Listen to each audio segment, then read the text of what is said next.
काल धाराशिवमध्ये एक व्हिडिओ व्हायरल झाली होती.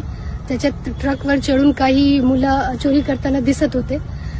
तत्काळ धाराशिव पोलिसने आणि त्यांचे ते एलसीबीची टीमला रवाना केली आणि ते 6 आरोपी सापडलेले आहेत आणि ते आरोपी सध्या भी दरोडा करण्याची तयारीमध्ये होते. एका गाडीमध्ये बसून झोपले होते आणि त्यावरून त्यांनी तात्काळ त्याला सापडले आणि त्यांची अटकची कारवाई करणार आहेत आणि पुढच्या कायदेशीर कारवाई करणार आहेत आणि त्यांच्याकडून काय काय रिकव्हरी होतात, काय काय गुन्हा केले आहेत त्यांनी, हे पण त्यांनी कबूल करत आहे आणि ते देत आहेत.